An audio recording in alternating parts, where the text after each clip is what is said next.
Hey guys, Mr. Lloyd here. Going to work with you on page 3 of 3 for Wednesday, April 15th. This paper says 6-3, remembering at the top.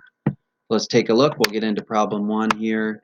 So Jeremiah got 8 out of 10 correct on his test. Mariah got 36 out of 40 on her test. And so what we're doing is comparing fractions here. And what we have to do is convert these fractions such that they have the same denominator. And so you can convert 36 40ths to, you can convert 40ths to tenths pretty simply by dividing by 4. And then 36 divided by 4 gives you 9. And so now I can compare 9/10 to 8/10. And of course I know that 9/10 is greater than 8/10. And so Mariah got more correct. There you go.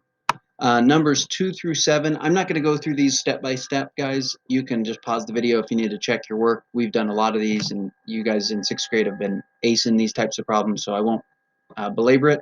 Just remember to follow your order of operations, just like the directions say, and you'll arrive at the correct answers pretty quickly. These are I kind of like these problems. They're kind of fun and quick. Okay. Numbers 8 through 11, the rest of the page, I'm going to show you my notebook paper and how I solved them. So, number 8. Numbers 8 through 10, if you notice on my paper, they all look the same. I list length, width, and height on each problem. I remember that the equation for volume is length times width times height, so I just multiply my measurements together. And again, these are problems that you guys in 6th grade are really doing great at. So I won't sit here and spend a ton of time on this first one. It's pretty straightforward. Remember, one thing I will say, let me just zoom in real quick here.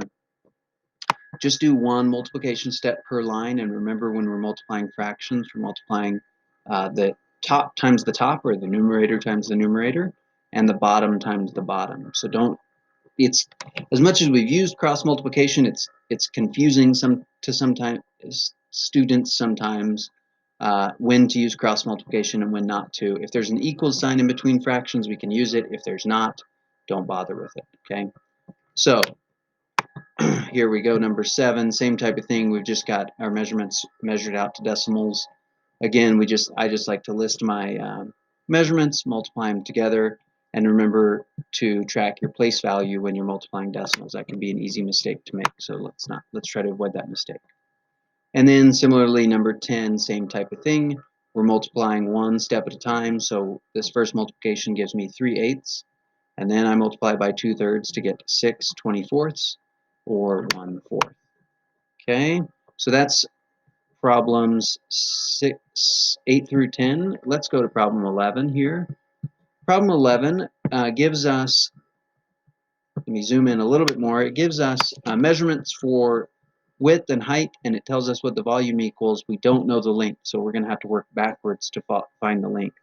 So I start by just, again, this is that strategy of listing the things we know, and then writing the equation and seeing if we can see, well, we have one missing piece. How do I find the missing piece?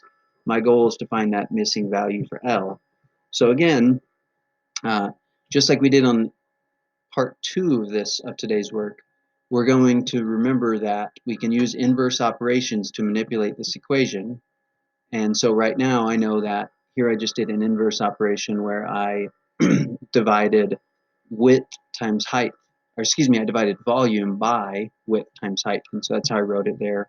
Volume divided by parentheses height times width equals L. I just substitute the values there, and 12 divided by 4 times 6 equals 1. Remember, order of operations always apply in math. They're like our rules for solving problems. So always do the parentheses first, excuse me, and of course parentheses 4 times 6, 24. I divide 12 by 24 to equal L. L equals 1/2. So there you have it. That's how we solve number 11. Okay, that is it for today's work on April 15th.